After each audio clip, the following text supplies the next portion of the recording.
അസ്സലാമു അലൈക്കും വറഹ്മത്തുള്ളാഹി തആല വബറകാതുഹു. ഷമ്മാസ് ആകെ ആശയക്കുഴപ്പത്തിലാണ്. കാരണം മറ്റൊന്നുമല്ല, അന്ന് സാറ് പറഞ്ഞ കാര്യങ്ങളെക്കുറിച്ച് ഓർത്ത്. പക്ഷേ സാറ് പറഞ്ഞത് ആ ഹിജാബിയുടെ പേര് നുസൈബ എന്നാണല്ലോ. അതെ, അതുതന്നെയാണ് സാറ് പറഞ്ഞത്. വിവാഹം മോചനം നേടിയ കുട്ടിയാണെന്നും പറഞ്ഞു.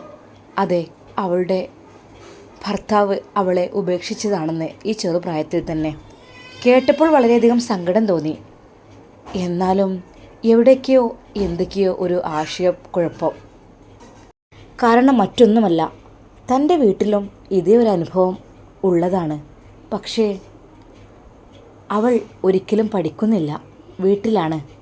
ഉമ്മ അവളെക്കുറിച്ച് എപ്പോഴും സങ്കടത്തിലുമാണ്. അങ്ങനെയാണെങ്കിൽ ഉമ്മ എന്നോട് പറയുമല്ലോ പഠിക്കാൻ പോകുന്നുണ്ടെന്ന്. പക്ഷേ ഉമ്മ ഇതുവരെ അത് പറഞ്ഞിട്ടില്ല. ഹേയ്, അതാവാൻ ചാൻസ് ഇല്ല. അല്ലെങ്കിലും ഒരേ പേരുള്ള എത്ര ആളുകളുണ്ടാകും? ഹേയ്, അതിനെക്കുറിച്ച് ചിന്തിച്ചിട്ട് കാര്യമില്ല. എന്തപ്പം ചെയ്യാം? ഒരിക്കലും അവൾ അതാവാൻ വഴിയില്ല. എൻ്റെ ജ്യേഷ്ഠൻ ഫൈസലിൻ്റെ ഭാര്യ നുസൈബയാണ്, അതെനിക്കറിയാം. പക്ഷെ അവൾ പഠിക്കാനൊന്നും പോകുന്നില്ല. എൻ്റെ ജ്യേഷ്ഠൻ അവളെ ഡൈവേഴ്സ് ചെയ്തു, ആ കാര്യം ഉറപ്പാണ്. ഞാൻ അവളുടെ വീട്ടിലും പോയിട്ടുണ്ട്. ഹേയ്, അങ്ങനെ വരാൻ വഴിയില്ലല്ലോ. ഷമ്മാസിൻ്റെ ചിന്തകൾ കുന്നുകൂടിക്കൊണ്ടിരുന്നു. ഷമ്മാസ് കരുതി, ഉമ്മയോട് ഇതിനെക്കുറിച്ചൊന്ന് ചോദിച്ചാലോ? ഹേയ്, അല്ലെങ്കിൽ വേണ്ട. ഉമ്മ വിചാരിക്കും ഇവനെന്താ കണ്ട പെണ്ണുങ്ങളുടെ പേരും ഇതൊക്കെ ചോദിച്ച് നടക്കുകയാണോ എന്നൊക്കെ. അല്ലെങ്കിൽ ഉമ്മാക്ക് എന്നെ കുറിച്ചൊരു മതിപ്പാണ്. ഹേയ്, അതില്ലാതാക്കില്ല ഞാൻ. മോനെ, നീ എന്താടാ ഇത്ര മൂഡ് ഓഫ് ആയി നിൽക്കുന്നത്? ഉമ്മ ചോദിച്ചു. ഹേയ്, ഇല്ല ഉമ്മ. മോനെ, ജമീലത്താത്ത ഒരു പുതിയ കാര്യത്തിൻ്റെ കാര്യം പറഞ്ഞിരുന്നോ? ഉമ്മ, എന്ത്? അല്ലേ, ഒരു കല്യാണക്കാര്യത്തിൻ്റെ. ഉമ്മ, തൽക്കാലം അവിടെ നിൽക്കട്ടെ. അതെന്താടാ? അതെ, കുറച്ച് ചെറിയ രീതിയിലുള്ള പ്രശ്നങ്ങളൊക്കെ ഉണ്ട്. അതൊക്കെ ഒന്ന് സോൾവ് ആവട്ടെ. എന്ത് പ്രശ്നം? നിൻ്റെ ജീവിതത്തിലോ? എന്താടാ പ്രശ്നം? ഹേയ്, അങ്ങനെയൊന്നുമല്ല. എന്നാലും ഉമ്മ, കുറച്ച് അർജൻറ്റായിട്ട് കുറച്ചൊരു പരിപാടികളുണ്ട്. അത് കഴിയട്ടെ കേട്ടോ. ഇൻഷാ അല്ലാ, അത് കഴിഞ്ഞിട്ട് നമുക്ക് കല്യാണമോ എങ്ങനെ വെച്ചാലും ഉമ്മാൻ്റെ ഇഷ്ടം പോലൊക്കെ തീരുമാനിക്കാം. ഓക്കെ? പിന്നെ ഉമ്മ, ഞാൻ പറഞ്ഞ ഡിമാൻഡ് ഉണ്ടല്ലോ, അതെൻ്റെ ഉമ്മ ഒരിക്കലും മറക്കരുത് കേട്ടോ.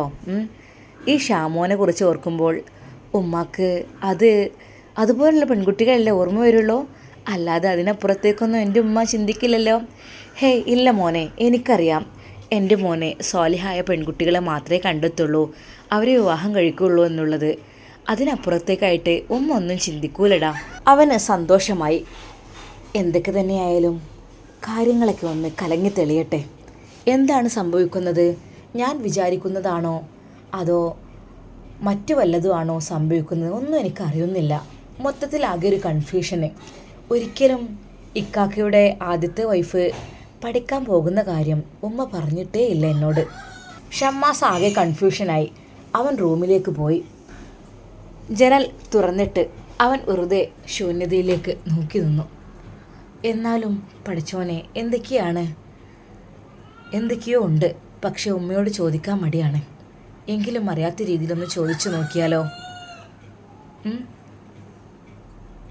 ഫൈസൽക്കയുടെ വൈഫ് പഠിക്കാൻ പോകുന്നുണ്ടോ എന്നതിനെക്കുറിച്ച് എങ്ങാനും ഒന്ന് ചോദിച്ചു നോക്കിയാലോ ഉമ്മയോട്? ഉമ്മ പറയാതിരിക്കില്ല. എന്തൊക്കെ തന്നെയായാലും കുറച്ചുകൂടി കഴിയട്ടെ. ഷമ്മാസിൻ്റെ മനസ്സിൽ ഓരോ ചിന്തകൾ കൂടിക്കൊണ്ടിരിക്കുകയാണ്. അന്ന് ഉമ്മ വൈകുന്നേരം ഒരു പ്ലാനിങ് ചെയ്തിരുന്നു. എല്ലാവരെയും വിളിച്ചു കൂട്ടണം, എല്ലാവരോടും കാര്യങ്ങളൊക്കെ സംസാരിക്കണം. അല്ലാതെ ഈ നിലക്ക് ഈ വീട് കൊണ്ടുപോകാൻ ഞാൻ ഉദ്ദേശിക്കുന്നില്ല എന്നതിനെക്കുറിച്ച്. അന്നുമ്മ രാത്രിക്ക് നല്ല ഫുഡെല്ലാം ഉണ്ടാക്കി.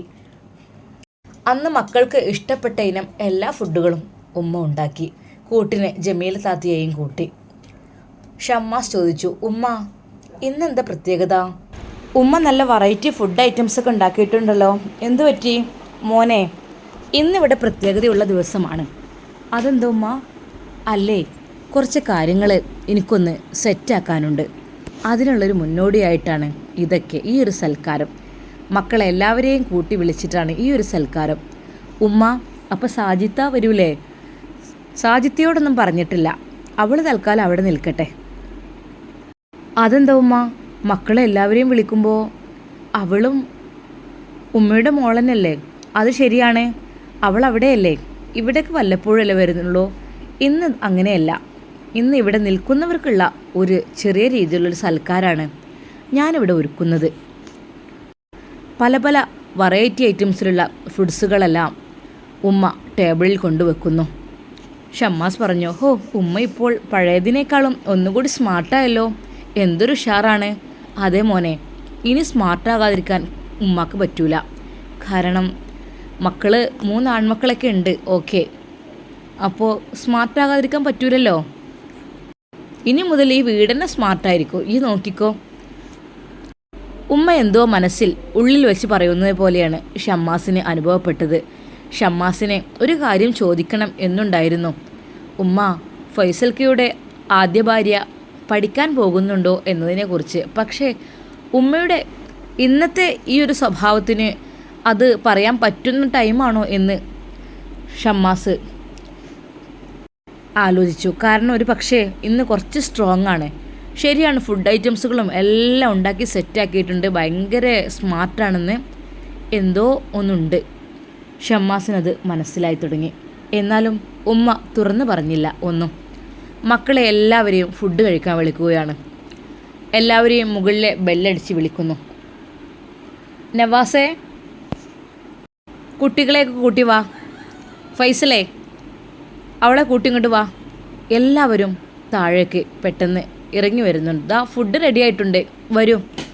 എല്ലാവരും ഡൈനിങ് ടേബിളിൽ ചുറ്റുമായിരുന്നു. നവാസ് പറഞ്ഞു, ഹാവൂ, ഉമ്മ ഇന്ന് നല്ല വെറൈറ്റി ആക്കിയിട്ടുണ്ടല്ലോ. മോനെ, ഇടയ്ക്കൊക്കെ ഒന്ന് വെറൈറ്റി ആക്കാൻ ഞാൻ പറ്റൂലല്ലോ. എന്നും ഒരുപോലെ ആയാൽ അത് രസമുണ്ടാവില്ലല്ലോ. അതുകൊണ്ട് തന്നെ നിങ്ങൾക്കെല്ലാം ഇഷ്ടപ്പെട്ട രീതിയിലുള്ള ഫുഡും കാര്യങ്ങളെല്ലാം അതാ ഇമ്മ സെറ്റാക്കിയിട്ടുണ്ട്. നിങ്ങൾ കഴിക്കേ, എല്ലാവരും കഴിച്ചോളൂ വയറ് നിറച്ച്. ഉമ്മ എല്ലാവരുടെയും പ്ലേറ്റിലേക്ക് വിളമ്പി കൊടുക്കുന്നു. അത് നവാസിൻ്റെ വൈഫിൻ്റെയും ഫൈസലിൻ്റെ ഷാനിയുടെയും എല്ലാവരുടെയും കൂടെ ഷമ്മാസിൻ്റെയും എല്ലാവരുതിലേക്കും വിളമ്പിക്കൊടുത്ത് ഉമ്മ കറിയെല്ലാം അവർക്ക് ഇഷ്ടപ്പെട്ടതെല്ലാം ഒഴിച്ചു കൊടുത്തു. പലർക്കും ബീഫ് വരട്ടിയത്, ബീഫ് കറി, ചിക്കൻ ഫ്രൈ ചെയ്തത്, അങ്ങനെ ഒരുപാട് ഐറ്റംസ് ഇന്ന് ഉമ്മ രാവിലെ തന്നെ ഇതിന് മെനക്കെട്ടതാണ്.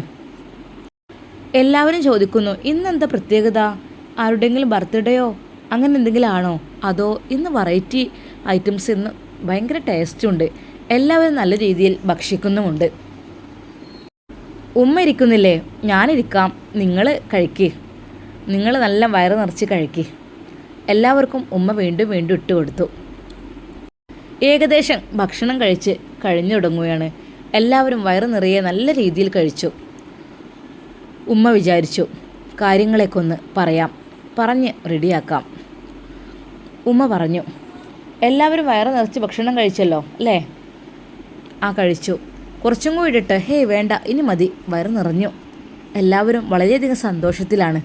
കാരണം ഇത്രയധികം സ്നേഹത്തിൽ ഉമ്മ ഇങ്ങനെ തീറ്റിപ്പോറ്റിട്ടില്ല. എന്തു പറ്റി എന്ന് വിചാരിച്ചു. ഭക്ഷണം കഴിച്ച് കൈ കഴുകി എല്ലാവരും അതാ ഡൈനിങ് ഹാളിലെ ആ ഒരു സോഫയിൽ ഇരിക്കുന്നു. പാത്രങ്ങളൊക്കെ ജമീലത്താത്ത വന്ന് എടുത്തു കൊണ്ടുപോയി കഴുകാൻ വേണ്ടിയിട്ട്. അല്ലെങ്കിലും മരുമക്കളാരും അതിനെ മെനക്കെടുകയില്ലല്ലോ. ഇനിയിപ്പോൾ സഹായിക്കുകയാണെങ്കിൽ തന്നെ ഷമ്മാസ് വന്നതെല്ലാം എടുത്തു കഴുകി വെക്കും, അത്ര തന്നെ.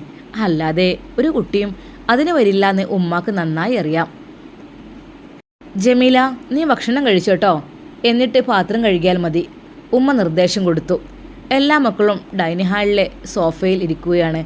അതിൽ ചിലർ എഴുന്നേറ്റ് റൂമിലേക്ക് പോകുവാൻ വേണ്ടി ഒരുങ്ങുമ്പോൾ ഉമ്മ പറഞ്ഞു, ഹേയ് പോവല്ലേ, ഇവിടെ ഇരിക്കേ, ഒരു 5 മിനിറ്റ് നിങ്ങൾക്ക് ഇവിടെ ഇരിക്കുന്നതിന് വല്ല കുഴപ്പമുണ്ടോ? ഹേയ് ഇല്ല, എന്ത് കുഴപ്പം? അവരെല്ലാവരും പറഞ്ഞു. എന്നാൽ പിന്നെ ഒന്നിരിക്കുക, കാരണം ഇങ്ങനെ എല്ലാവരും കൂട്ടത്തിൽ ഇരിക്കാറില്ലല്ലോ.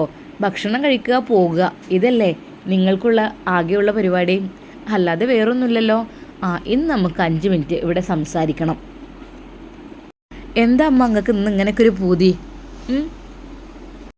ഷമ്മാസും പറഞ്ഞു, എന്ത് പറ്റി ഉമ്മ? എന്താ പറയാനുള്ളത്?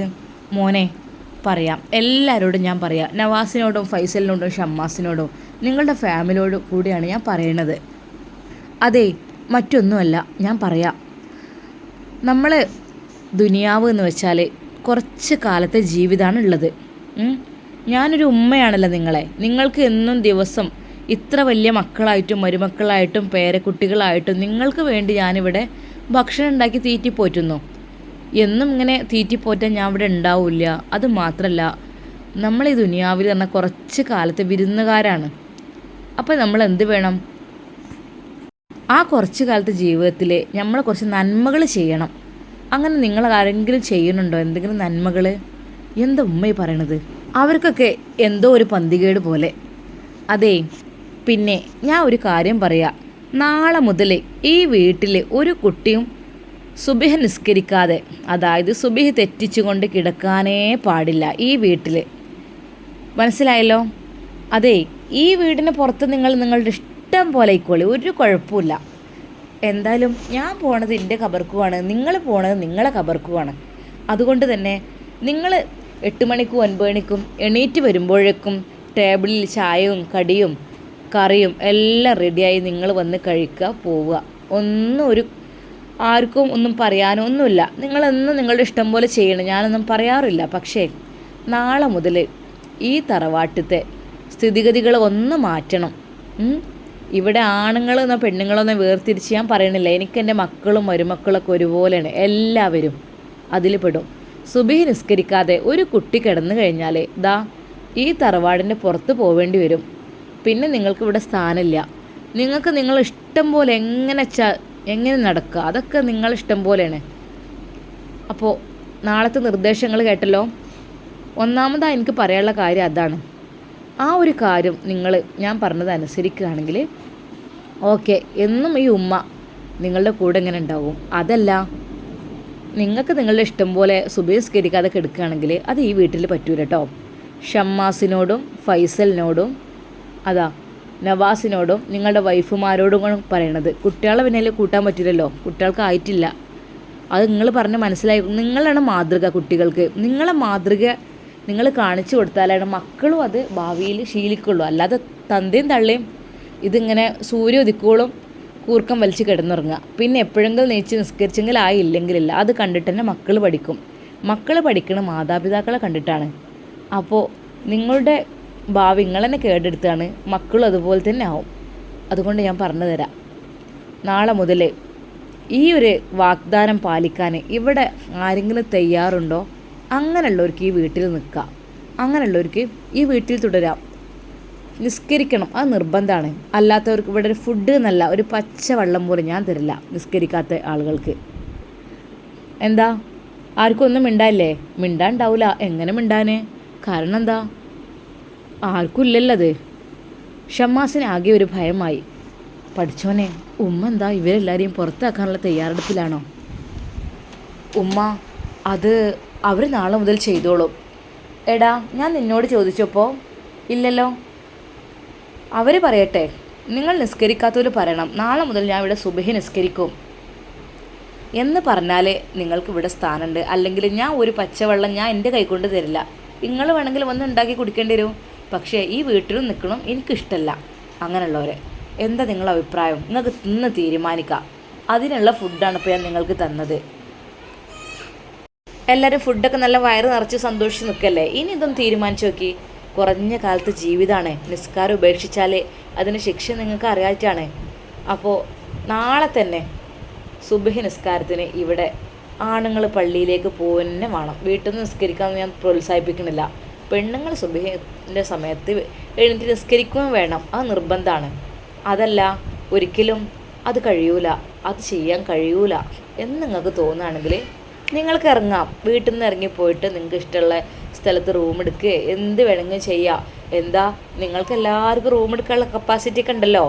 എത്ര വലിയ ഫ്ലാറ്റിലും ജീവിക്കാനുള്ള കപ്പാസിറ്റി ഒന്നുണ്ട്. കാരണം എന്താ, ബാപ്പ ഉണ്ടാക്കിയ സംഭവങ്ങളുടെ വരുമാനങ്ങളും കിട്ടുന്നുണ്ടല്ലോ. അതിലൊന്നും നിങ്ങൾക്ക് ഒരു കുഴപ്പമുണ്ടാവില്ല, എനിക്കറിയാം. പക്ഷേ ഫുഡിൻ്റെ കാര്യം അത് നിങ്ങൾക്ക് ഉണ്ടാക്കാൻ മടിയാണെങ്കിലും ഡെയിലി ഫാസ്റ്റ് ഫുഡ് കഴിക്കുന്നതും ഓർഡർ ചെയ്യുന്നതും ഒക്കെ കേടാണ്. അതും നിങ്ങൾക്കറിയാം. വീട്ടിലുണ്ടാക്കുന്ന ഫുഡ് പോലെ ആവില്ലല്ലോ. എന്താ, നിങ്ങൾക്ക് തീരുമാനിക്കാം. ഈ വീട്ടിൽ നിൽക്കണോ അതോ പുറത്ത് റൂം എടുത്ത് നിൽക്കണോ? അത് നിസ്കരിക്കുകയാണെങ്കിൽ ഓക്കെ, ഇവിടെ നിൽക്കാം, അത് ഞാൻ സമ്മതിക്കും. അതല്ല, നിസ്കാരമില്ലാത്ത അവസ്ഥയാണ് ഇവിടെയെങ്കിൽ ഇറങ്ങി പോവാട്ടോ. ഉമ്മാക്ക് സമ്മതമാണ്. കാരണം എന്താ, ഇതിന് ശിക്ഷ എനിക്കാണ് കിട്ടുക. നിങ്ങളെ വെച്ച് വിളമ്പി തീറ്റി പോറ്റുന്ന ശിക്ഷ എനിക്ക് കിട്ടും. പഠിച്ചോ എന്നോട് ചോദിക്കൂലേ എന്തിനാണ് നിസ്കരിക്കാത്തവർക്ക് നിങ്ങൾ വെച്ചുണ്ടാക്കി കൊടുത്തതെന്ന്? എന്തിനാ അവരുടെ ആരോഗ്യം നിലനിർത്തണേ? എനിക്ക് വേണ്ടി അവരൊരു സുജൂദ് ചെയ്തിട്ടില്ല, പിന്നെ എന്തിനേ? ഉമ്മയുടെ വാക്കുകൾ കേട്ട് എല്ലാവരും ഞെട്ടിപ്പോയി. ഒരിക്കലും പ്രതീക്ഷിക്കാത്ത വാക്കുകളാണ് ഉമ്മ പറഞ്ഞത്. എല്ലാവരും പരസ്പരം അങ്ങോട്ടും ഇങ്ങോട്ടും നോക്കി. ഉമ്മയുടെ ഈ ഒരു തീരുമാനം ഷമ്മാസും ഒട്ടും പ്രതീക്ഷിച്ചതല്ല.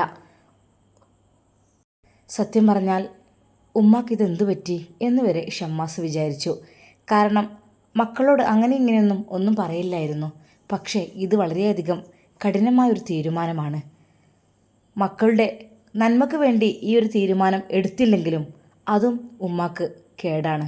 അതുകൊണ്ട് തന്നെയാണ് ഉമ്മ കരുതിക്കൂട്ടി ഇങ്ങനെയൊരു പ്ലാനിങ് സെറ്റാക്കിയത്. ഇൻഷാ അല്ലാ ഇതിൻ്റെ ബാക്കി ഭാഗം നാളെ കാണാം. ഇനി എന്തൊക്കെയാണ് അവരുടെ തീരുമാനങ്ങൾ, ആരൊക്കെ ഈ ഒരു ചലഞ്ച് ഏറ്റെടുക്കും, അല്ലെങ്കിൽ സുബഹി നിസ്കാരം ആരൊക്കെ നാളെ മുതൽ തുടങ്ങും, ആരൊക്കെ തുടങ്ങില്ല എന്നൊക്കെ നമുക്ക് കാത്തിരുന്ന് കാണാം. നല്ലൊരു ഇസ്ലാമികമായ കുടുംബജീവിതം വാർത്തെടുക്കുവാൻ വേണ്ടിയാണ് ഉമ്മ ശ്രമിക്കുന്നത്. എന്നാൽ മാത്രമേ ഷമ്മാസ് ഇനി കല്യാണം കഴിച്ചു കൊണ്ടുവരുന്ന പെണ്ണും അതേ രീതിയിൽ തുടരുകയുള്ളൂ. അതാണ് ഉമ്മയുടെ ആഗ്രഹം. അതിനു വേണ്ടിയിട്ടൊക്കെ തന്നെയാണ് ഉമ്മ ഇങ്ങനെ ഒരു പ്ലാൻ സെറ്റ് ചെയ്തതും. ഇൻഷാ അല്ലാ നാളെ കാണാം. എല്ലാവർക്കും അസ്സലാമു അലൈക്കും വറഹ്മത്തുള്ളാഹി തആല വബറകാതുഹു.